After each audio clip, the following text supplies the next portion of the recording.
March 17, 1945. A decimated forest near Remagen, Germany. The air hung heavy with the scent of wet earth and spent gunpowder as Oberfeldwebel Karl Müller huddled with the remnants of his once proud unit, now reduced to 23 hollow-eyed men with dwindling supplies and fading resolve. In his journal that night, he would write that their eventual victory was certain, despite the overwhelming American material advantage.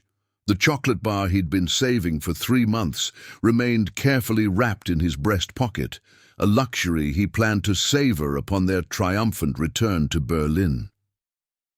Before we dive into this story, drop a quick hi in the comments and tell me where you're watching from. It really helps support the channel. This is the account of how simple items like chocolate and cigarettes in American ration kits became powerful weapons of psychological warfare, shattering the resolve of hardened Wehrmacht soldiers who discovered that the enemy they'd been taught to despise lived in a world of abundance they could scarcely comprehend. Karl Müller had joined the Wehrmacht in 1939 with unwavering faith in the fatherland. 6 years later, at 32, his face was weathered beyond his years, his uniform threadbare but meticulously maintained. His unit, originally part of the 116th Panzer Division, had been reassigned multiple times as casualties mounted and lines of command fractured. Now, in the spring of 1945, they operated as a semi-autonomous infantry unit tasked with delaying the American advance across the Rhine. "We hold for 3 more days," Müller told his men that evening as they gathered around a small, smokeless fire. "Reinforcements from the 9th Panzer will arrive by then. Berlin has promised." Gefreiter Hans Weber, barely 19, nodded fervently. The youngest of their group still believed such promises. The older soldiers kept their doubts hidden behind tired eyes. "We have ammunition for 2 days of light engagement," reported Feldwebel Stefan Brandt, Müller's second-in-command. "Rations for 3 if we stretch them." The German ration situation had deteriorated dramatically since 1943. What had once been a reasonably reliable supply of bread, sausage, cheese, and occasional chocolate had dwindled to hard biscuits, synthetic spreads, and ersatz coffee. Each man received approximately 2 Zosern calories daily when supplies arrived at all. By comparison, American soldiers were allocated 4 Zosern calories per day through their varied ration systems. That night, as Müller distributed the evening meal, a thin soup with a small portion of black bread, he reminded his men of their purpose. "Remember, the Americans are soft. They cannot endure what we have endured. This is why we will prevail." 20 kilometers west, Captain James Harrison of the U.S. Army's 9th Infantry Division supervised the distribution of fresh K rations to his company. At 36, Harrison had been a history teacher in Connecticut before the war. Now he commanded 153 men pushing eastward into Germany. "Mail came in with the supplies," Harrison announced, earning a cheer from the gathered soldiers. "And we've got fresh rations. No more of those ham and eggs for breakfast, thank God." The American K ration came in 3 distinct meals: breakfast, lunch, and dinner, each in a waxed cardboard box approximately 75 v1, 75 inches. Unlike the monotonous German Einheitssatz standard ration, each American meal contained variety: canned meat, biscuits, sugar, powdered beverages, chewing gum, and, most importantly for our story, a Hershey's chocolate bar or D-ration chocolate. In 1945, American industry produced approximately 24 million K rations per month, part of the staggering logistics operation that supplied U.S. forces worldwide. The Hershey Company alone manufactured over 700 Zosern chocolate bars daily for military consumption, more than the entire sweet production of Germany in the same period. Corporal Michael Delaney, a 25-year-old former factory worker from Detroit, sat with his squad sharing cigarettes from his ration. "Captain says we're crossing the Rhine soon," he said. "Germans are falling back everywhere. War might be over by summer." "They're still fighting hard," replied Private Robert Jenkins, who had joined the unit as a replacement in February. "Took 4 days to secure that last town, and it wasn't much bigger than a gas station." "They're fighting on empty," said Sergeant William Cooper, lighting another cigarette. "My cousin's with the First Army. Says they've been taking hundreds of prisoners who haven't eaten properly in weeks." Dawn broke cold and foggy on March 18th. Müller positioned his men along a ridgeline overlooking a narrow country road that American forces would likely use for their advance. Their orders were to delay, not to hold, a tacit admission that holding was no longer possible. "We ambush, withdraw, reposition, repeat," Müller instructed. "No heroics. Every day we delay them is another day for the fatherland to prepare." By noon, American reconnaissance vehicles appeared. Müller's unit let them pass, waiting for the main column. When it arrived an hour later, the Germans opened fire, disabling the lead vehicle and forcing the Americans to deploy. The skirmish lasted 20 minutes before Müller gave the order to withdraw. They repeated this pattern twice more that day, each time engaging briefly before melting back into the rugged terrain. By nightfall, they delayed the American advance by several hours at the cost of 2 wounded Germans who could still walk. That night, as they made camp in an abandoned farmhouse 5 kilometers from their starting position, Müller assessed their supplies. "We captured American equipment today," Brandt reported. 2 rifles, ammunition, and these. He placed several small waxed cardboard boxes on the table. "K-rations," said Unteroffizier Werner Fischer, who had faced Americans in Sicily before being transferred to the Eastern Front and then back to Germany as the situation deteriorated. "They're field rations." Müller nodded. "Distribute them. We'll see what our enemies eat." The German soldiers gathered around as the boxes were opened, each revealing more food variety than they had seen in months. Canned meat, biscuits, powdered coffee with sugar, fruit bars, and, to their astonishment, a Hershey's chocolate bar in each box. "Every soldier gets this?" asked young Weber, staring at the chocolate. "Every day?" 3 meals a day, confirmed Fischer, different items in each. A heavy silence fell over the group as the implications sank in. These weren't officer rations or special provisions. These were standard issue for every American soldier every day. Captain Harrison's company resumed their advance at 0600 hours on March 19th. Intelligence suggested the German forces in the area were fragmented and undersupplied, but still dangerous. "They're fighting like cornered animals," Harrison told his officers during their morning briefing. "Desperate, but not surrendering easily. Stay alert." Sergeant Cooper led his squad along the left flank of the advance. They'd been assigned to clear a small wooded area before the main force passed through. "Movement 2 o'clock, whispered Private Jenkins, raising his rifle. Cooper signaled the squad to halt and take cover. Through his binoculars, he observed 3 German soldiers moving hurriedly through the trees, one limping noticeably. "We can take them," muttered Corporal Delaney, adjusting his grip on his Thompson submachine gun. Cooper considered the situation. "Hold fire," he ordered. "They're retreating, not setting up an ambush." He made a quick decision. "Jenkins, Thompson with me. The rest cover us."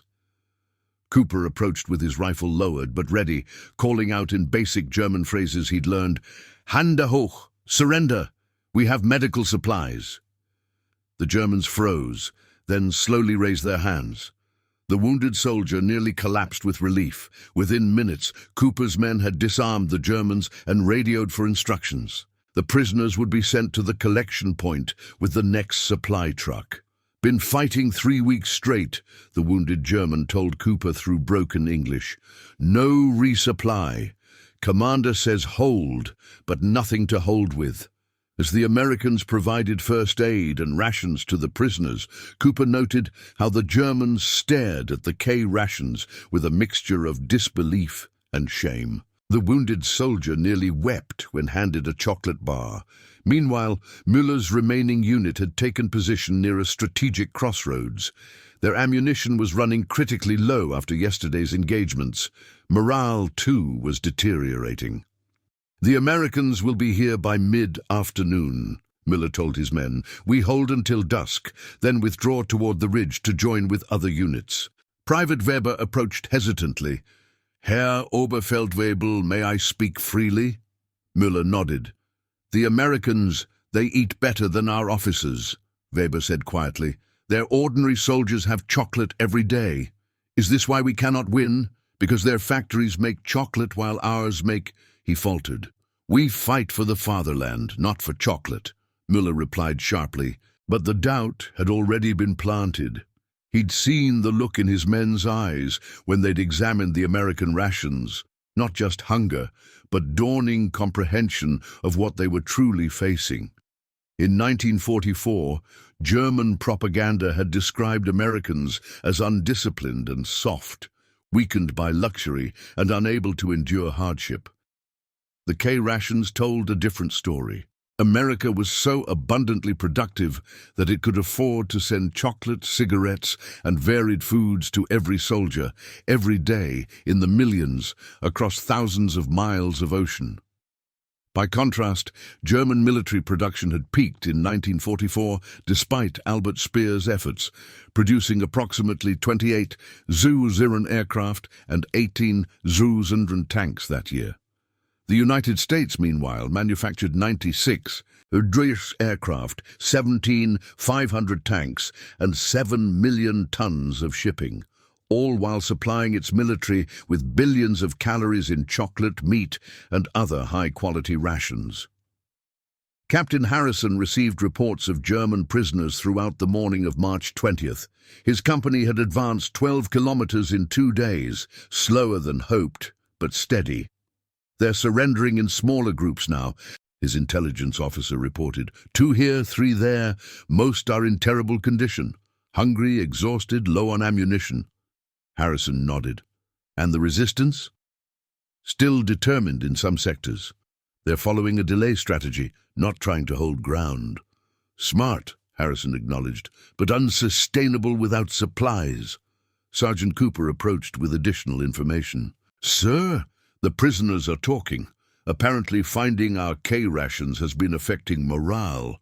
One officer mentioned that his men couldn't understand why decadent Americans had so much when they had so little."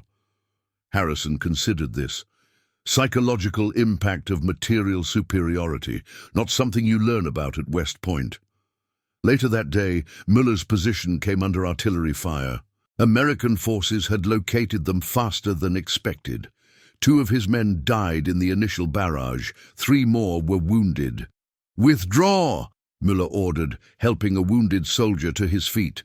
"Move to position 3!" They retreated through the forest as American infantry began to advance. Müller counted his remaining effective fighters, 12, including himself. The wounded would slow them down. "Herr Oberfeldwebel," said Feldwebel Brandt, as they paused to catch their breath, "we cannot outrun them with the wounded." Müller knew what Brandt was suggesting. The cold calculus of their situation demanded abandoning the wounded to save the able-bodied. It was what he'd done on the Eastern Front when necessary. Instead, Müller reached into his pocket and withdrew the chocolate bar he'd been saving. His last luxury, his small promise to himself that better days would come. "We stay together," he said, breaking the chocolate into small pieces and distributing them among the wounded. "All of us." By nightfall, they'd taken shelter in a storm drain beneath a country road. The Americans had passed overhead, unaware of their presence. In the darkness, Müller took inventory, 9 rounds of ammunition per man, rations for 1 day. "We are encircled," he admitted to his men. "The Americans are ahead of us now, as well as behind." "What do we do?" asked Weber, who had shared his piece of Müller's chocolate with another wounded soldier. Müller closed his eyes briefly. 6 years of war. From victory to defeat, from abundance to scarcity, from certainty to doubt. "We survive," he said finally. On the morning of March 21st, 1945, Oberfeldwebel Karl Müller led 11 German soldiers out of hiding with a white flag fashioned from a shirt. They surrendered to a surprised American patrol from Captain Harrison's company. "They just walked out of a drainage pipe," reported Corporal Delaney. "Their officer handed over his pistol and asked for medical attention for their wounded." The German prisoners were treated for injuries and hunger before being transported to the collection point. As was standard procedure, they were given K-rations while waiting. Müller sat silently, watching his men devour the American food. Unteroffizier Fischer approached an American guard, pointing at his empty chocolate wrapper. "Why so much?" Fischer asked in broken English. "Why chocolate for soldiers?" The American shrugged. "Why not? Keeps up morale. We've got plenty." "Plenty," Fischer repeated, the word hanging in the air between victor and vanquished. By April 1945, American forces were capturing German soldiers at an unprecedented rate. Processing centers reported a common theme among prisoners: astonishment at American abundance, particularly visible in their rations. Major David Wilson, a military psychologist assigned to prisoner interrogation, documented this phenomenon in a report dated April 15, 1945. The psychological impact of material disparity cannot be overstated. German POWs frequently cite American rations as the moment they realized the war was unwinnable.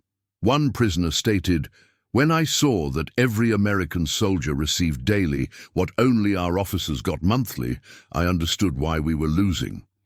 At a POW camp in France, Karl Müller was assigned to kitchen duty due to his organizational skills. He worked alongside Feldwebel Brandt, who had once been a baker in Dresden. "Did you know," Brandt said one afternoon as they peeled potatoes, "that in America, even civilians can buy chocolate without ration cards?" Müller considered this. Perhaps now, during peace. Brandt shook his head. "Even during the war. My cousin emigrated to America in 1937. In his last letter before the war, he wrote about sending his children to school with chocolate sandwiches." "Propaganda," Müller suggested half-heartedly. "I saw their factories," countered Brandt. "Not just weapons, food, clothing, luxuries. They made everything all at once. We were told America was soft because of this abundance. But abundance made them strong." The psychological impact of American rations extended beyond mere envy or hunger. For soldiers indoctrinated to believe in German superiority and American decadence, the discovery that decadent Americans could provide their entire military with daily chocolate, while the superior German system could barely provide bread, represented a fundamental cognitive dissonance. Captain James Harrison understood this dynamic. In May 1945, after Germany's surrender, he was assigned to occupation duty in Bavaria. There, he implemented a program distributing excess K rations to German civilians. "The chocolate is particularly effective with children," he wrote to his wife. "Their parents watch them eat American candy with complex emotions. Relief that their children are being fed, shame that they cannot provide it themselves, and a profound reassessment of everything they were taught about us." Sergeant Cooper, now tasked with supervising German workers rebuilding a bridge, noticed how the former soldiers studied American logistics operations with a mixture of admiration and resignation. "They watch our supply trucks like they're seeing a magic trick," Cooper told Harrison. "One of them used to be an engineer with the Wehrmacht, asked me how many factories America has. When I told him, he just sat down and stared at nothing for a while." The surrender of Germany in May 1945 brought the European conflict to an end, but the reconstruction of German society and German self-perception was just beginning. The material reality of American production capacity, glimpsed through K-rations in the war's final months, would be fully revealed during the occupation and subsequent Marshall Plan. Karl Müller was released from POW status in August 1945. Before returning to civilian life, he was interviewed by American intelligence officers seeking to understand the German military collapse. "When did you realize Germany would lose the war?" an officer asked him. Müller considered the question carefully. He could have mentioned Stalingrad or the failure of the Ardennes offensive or any number of strategic turning points.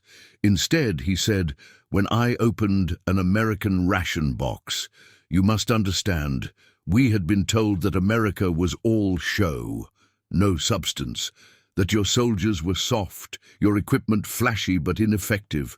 Then I saw that every one of your riflemen, not officers, not specialists, but ordinary soldiers, received chocolate daily." In Germany, chocolate had disappeared from civilian shops by 1943 and from military rations soon after. To produce chocolate requires cocoa, sugar, milk, transportation, processing facilities, packaging materials, resources we no longer had to spare. He paused, then continued. "Your chocolate was more than food. It was mathematics. If you could afford to give chocolate to millions of soldiers, what else could you produce in such quantities? Tanks, planes, bullets." I realized then that we were not just fighting the American army. We were fighting the American factory. The interviewer nodded, writing in his notebook.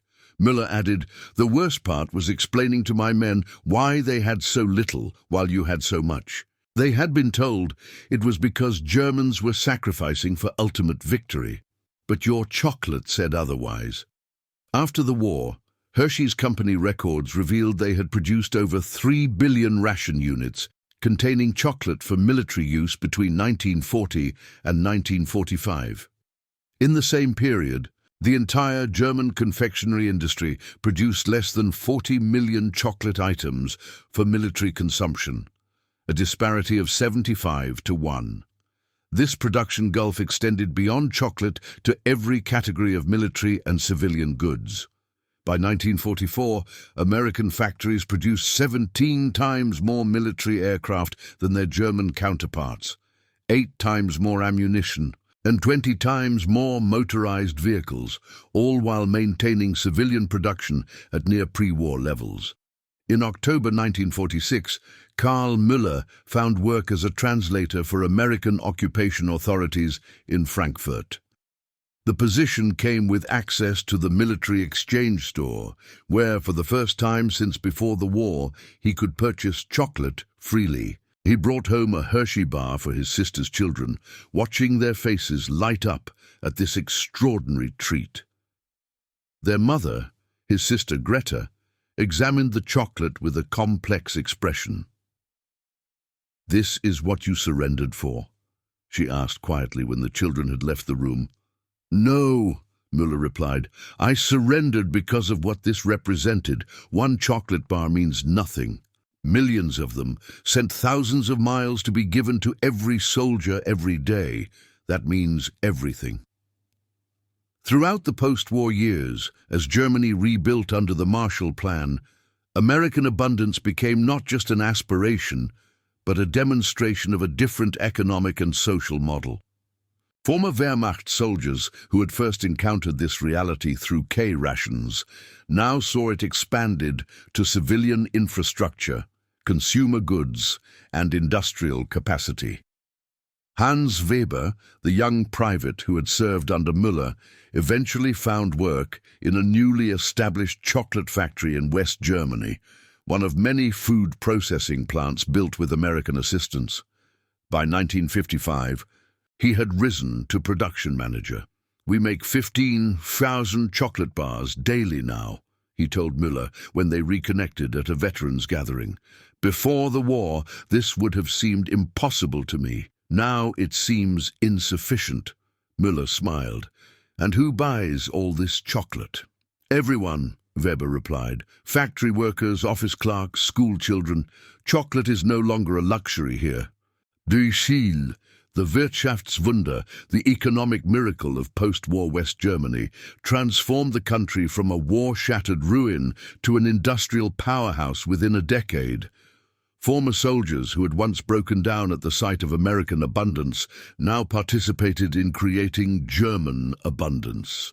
In his later years, Karl Müller occasionally gave talks at schools about his wartime experiences. He always brought chocolate to distribute to the students, not as a bribe for attention, but as a tangible connection to history. This chocolate represents something beyond itself, he would tell them.